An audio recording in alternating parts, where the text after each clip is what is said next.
Hey everyone, welcome back to Titled Queen at the Movies. I want to thank everyone for following Steve on Twitter. And now, let's go see Steve, the tired old queen at the movies. Ooh, Johnny! Yay!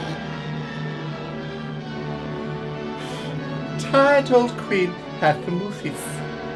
Johnny, I wanted to do for the beginning of the fall one of my favorite Bette Davis films, 1942's Now Voyager, starring Bette Davis, Paul Henried, Claude Rains, and directed by Irving Rapper.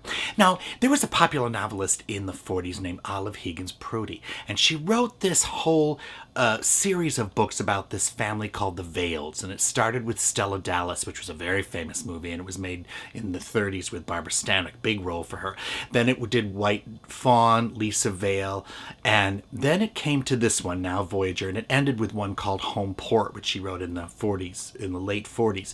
This one was a very, very popular novel, and Warner Brothers had bought it for Irene Dunne. Well, Bette Davis had just done The Letter, and she had just done The Little Foxes, and she had done In This Our Life, and all three of them were big bitch roles, and everybody loved, there was a tagline for Bette Davis movies at that time: nobody's as good as Betty when she's bad. I hate you.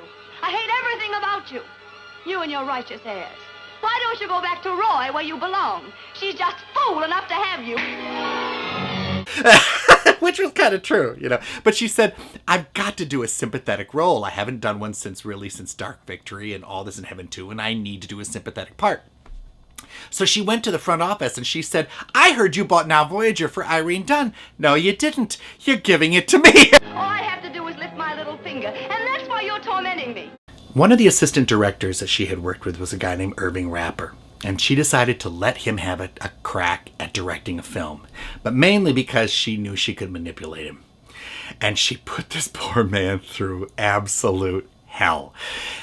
They got a new leading man for her. They brought in Paul Henried, who was from Austria, handsome guy, and they decided to make this picture. Now, this was the height of the war. This was when women were on the home front, and it was the women who were going to see the films at that particular time. And this was the time when Bette Davis got her most Oscar nominations and made her the most money for Warner Brothers, 7 complete sound stages with her movies. And this was one of the first movies that dealt a little bit with psychoanalysis. The very word psychiatry, Dr. Jackworth. Doesn't it fill you with shame? And it also dealt with a bad mother role. I've kept her close by me always. When she was young, foolish, I made decisions for her. Always the right decisions. The woman that they cast as the mother in this was Gladys Cooper, who was a great beauty in World War I. And she was only maybe 5 years older than Betty when they made this movie, but she's indomitable. One would think a child would wish to repay a mother's love and kindness. She's a matriarch of this Boston family. She had her main children, and then she had this late child who is Charlotte Vale. And she has tormented this girl and kept her under her wing. And she's the joke of the family, Aunt Charlotte. And at the beginning of the movie, her sister-in-law, played by Ilka Chase, feels sorry for her and calls in this psychiatrist, Dr. Jackworth, who's played by Claude Rains. And he comes in and talks with Betty. People walk along the road. They come to a fork in the road. They're confused. They don't know which way to take. I just put up a signpost. Not that way. This way.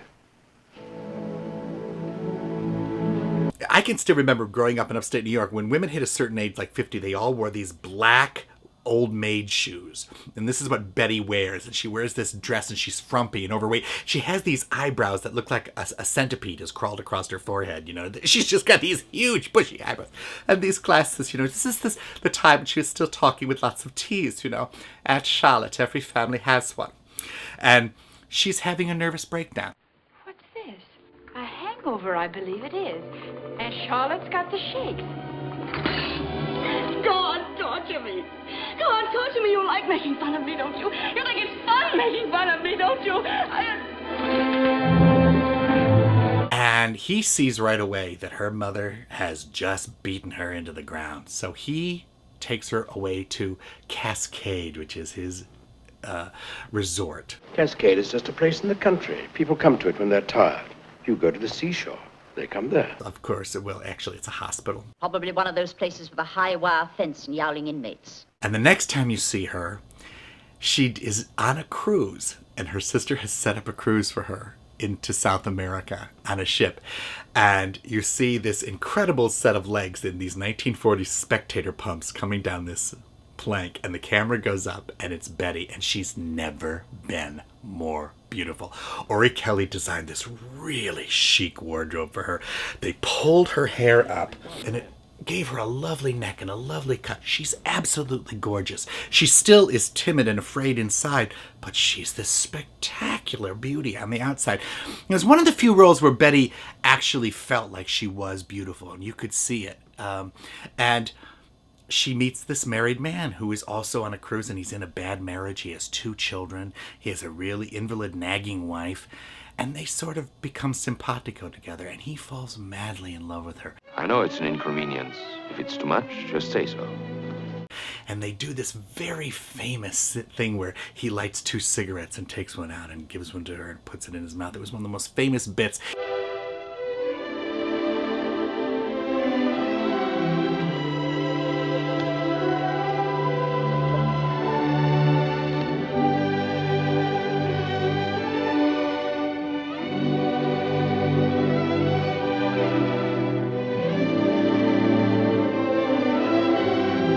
This movie will keep you, if you're not smoking, will start you smoking. And if you have smoked again, you'll be up to 4 packs a day by the end of this movie. Yeah, and Betty never smoked more than she did in this movie. But it's so glamorous. It's just so glamorous. It's a full-bodied romance from beginning to end.